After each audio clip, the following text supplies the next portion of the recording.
In this video, we're looking at building a 700 Ducat beginning campaign warband for the Court of the Seven-Headed Serpent, focusing on utilizing the Praetor and Hunter of the Left-Hand Path under the Pride Sin. Following up my previous videos where I laid out a warband for each faction based on the model selection provided in the Kickstarter, we're going to go a bit more freeform here and discuss the warband variants available as of writing for the various factions. There is a huge variance between factions regarding whether or not these variants are playable using the models provided in the default Kickstarter warbands, where the Heretic Legion and Black Rail are arguably already configured for it, while the Iron Sultanate and New Antioch pretty much require picking up the other models to make them reasonable to run, depending on the variant. In this series of videos, I'll be going over the various variants available to the factions, discussing the unique elements of said warband, equipment, units, etc., how this changes your strategy, and then provide an example list similar to the previous videos. I want to preface with a couple things though. First off, if you're looking at the variants, I assume you already know how the base faction plays, and so will not be rehashing everything I've said in my previous videos about them, only talking about the differences the variant provide in order to save some time.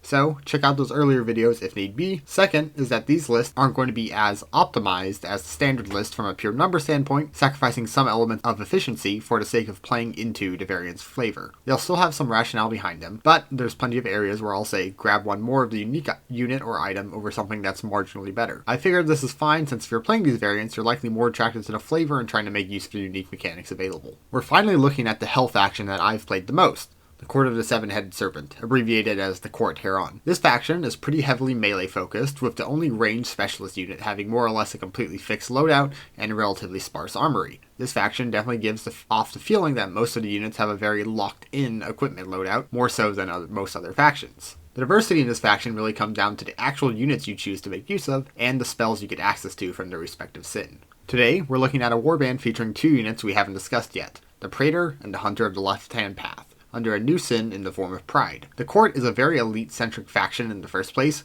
but with the Praetor this gets cranked up to a whole new level. But let's discuss the sin's special elements first. Pride provides access to 3 Goetic Spells, with only one of them being a passive. This passive is Proud Defiance, which basically is a supercharged, hands-free troop flag, whereas the troop flag provides a +1 morale dice. Proud Defiance straight up allows you to automatically succeed as long as the unit lives. This effectively allows your elites to perform to the last man rather than having to turn tail when the fodder has been lost. Of course, since your elites are the main threat of the faction in most builds, they're more likely to be focus fired, and so the benefit of this will be moot. So, plan accordingly.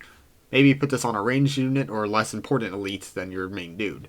2 Proud to Fall is a great survivability tool for a unit, as being able not only negate a down state, but ignore whatever would have caused the down in the first place means you're only really caring about kills and minor wounds, as unlike machine armor, this doesn't convert a down into a minor wound, instead it makes those rolls meaningless. Also, as its activation window is after an injury, unlike the sorcerer's default defensive spell, this spell will never waste itself. This does cost 2 blood markers to use, so we want a steady supply available if we plan to make use of this frequently. I will at this point note that 2 blood markers is much easier for this faction to acquire due to having both easy access to fire keyword and having specialized weaponry for causing multiple markers. Light of the Morning Star is an offensive spell that costs 2 blood markers, but is guaranteed to hit the target. Meaning, if you're drawing from your opponent's markers, you're at worst going -1 net markers on your opponent if they take a minor hit.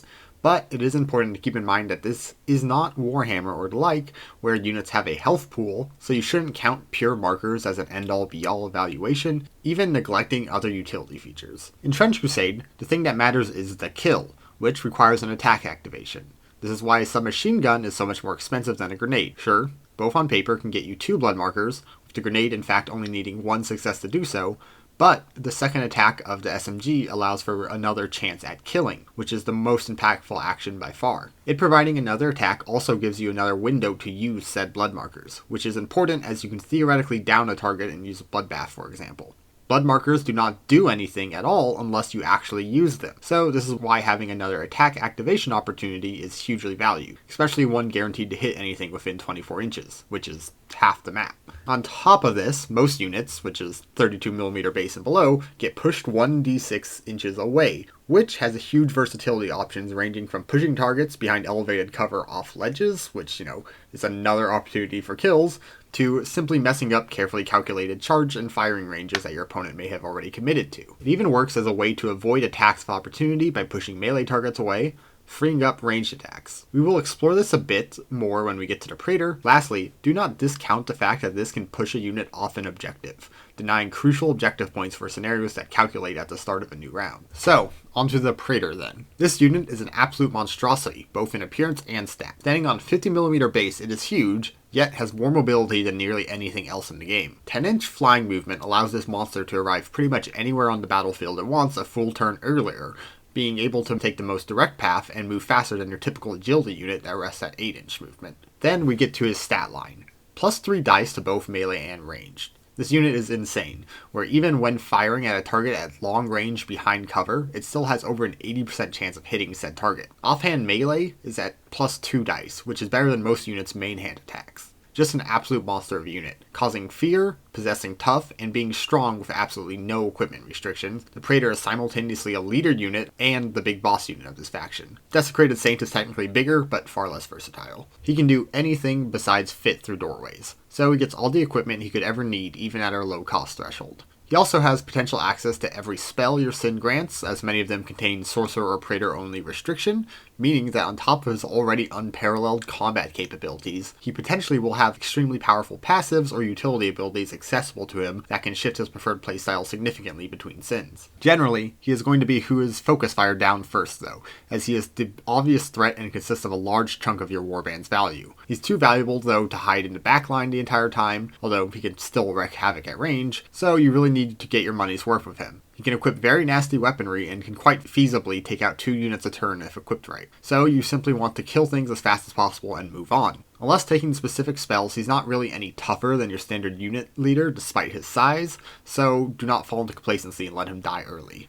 The other unit in this warband we haven't discussed yet is the Hunter of the Left-Hand Path, the Court's range specialist unit that, if you watched my Cabal of Assassins video, plays very much like how we built our Master Assassin to play there. Fairly standard stat line for a range specialist unit, normal movement, and +2 range dice and a nice +1 dice to melee on top, meaning we'll actually want to make use of the assault feature with this unit. His equipment is relatively limited, as the Court Armory severely lacks one-handed options, so we'll just discuss this here as there's only so much you can reasonably do.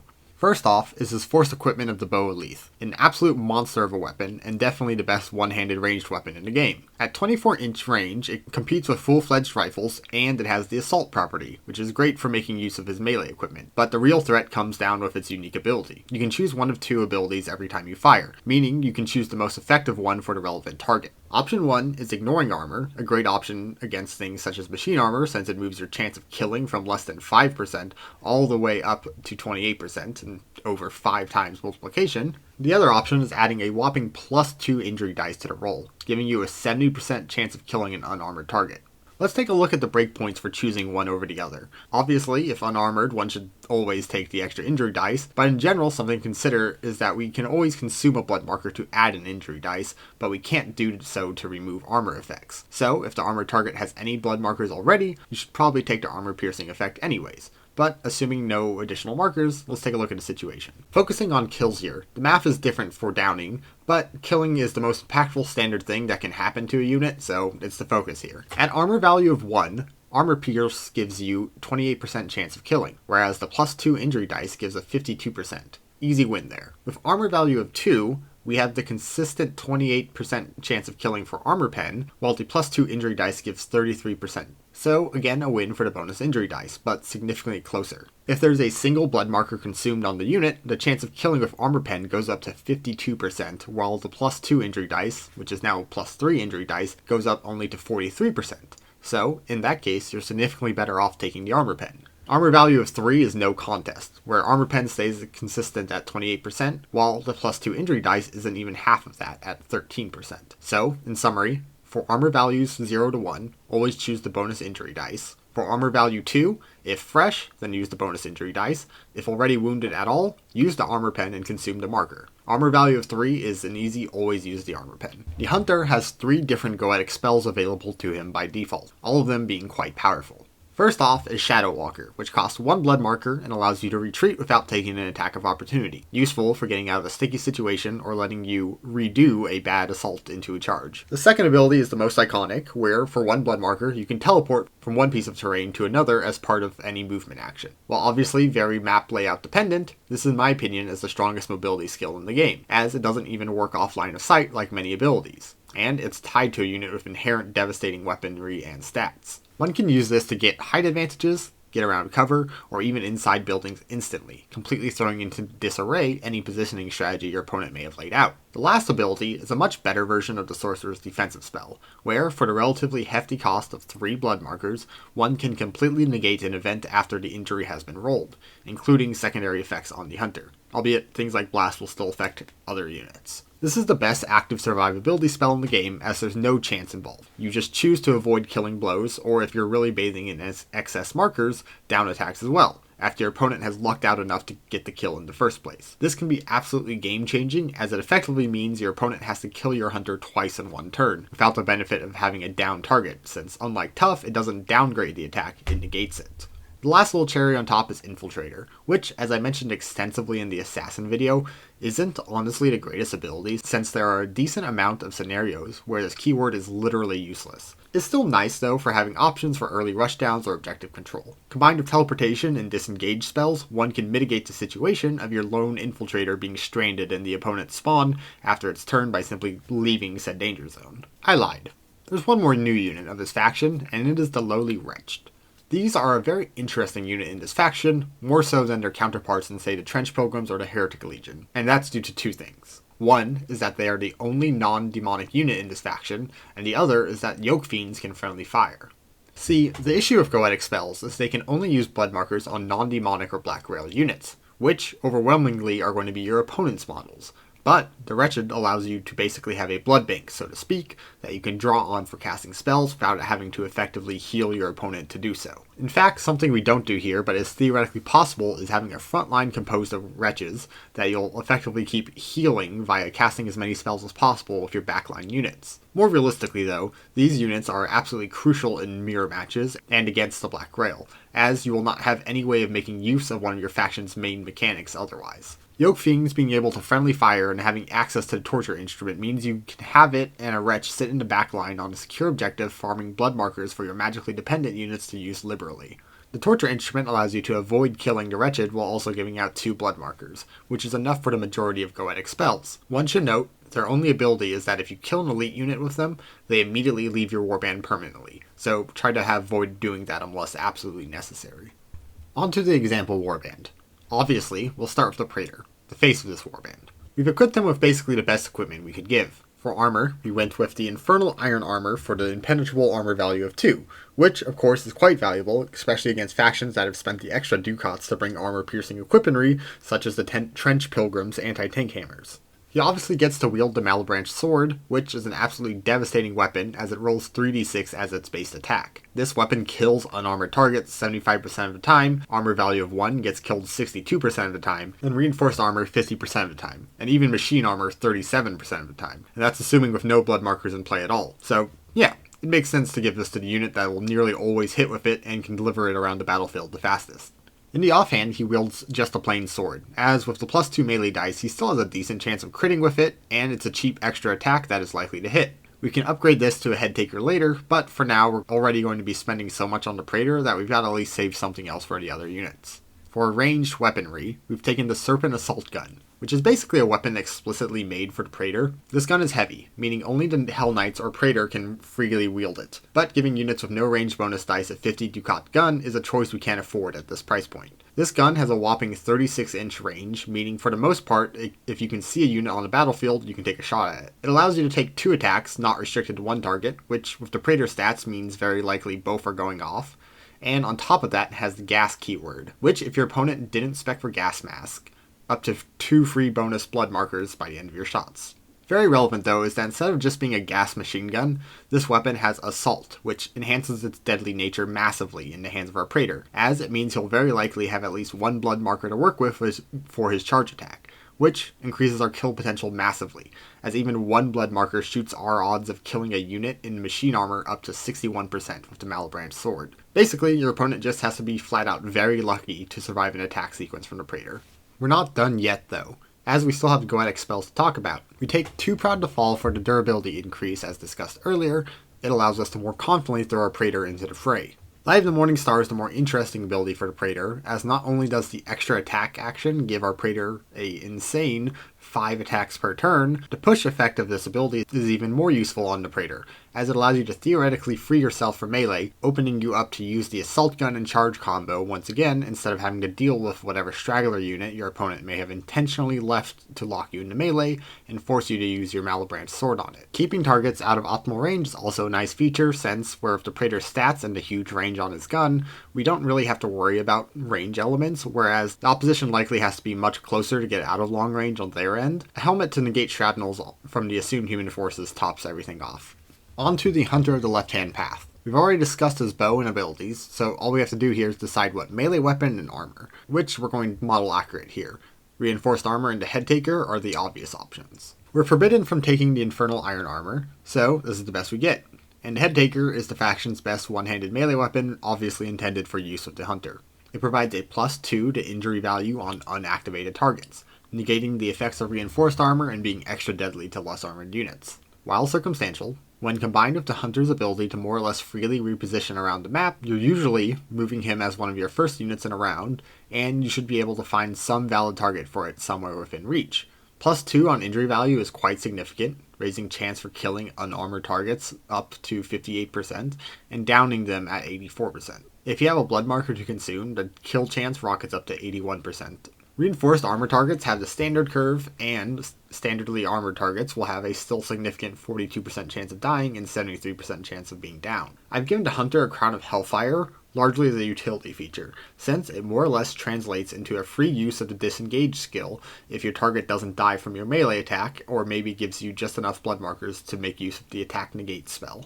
The Yoke Fiends of this warband are much more geared than in the Kickstarter warband, and are separated into 2 groups. First off is the combat duo, who, while still having the Arquebus for some ranged utility, find themselves equipped with a Hellblade and standard armor. So, for 68 ducats each, we have units with range capability, a bit of survivability, and a +1 melee dice wielding a weapon with a +1 injury dice and a fire keyword. Very devastating for the cost.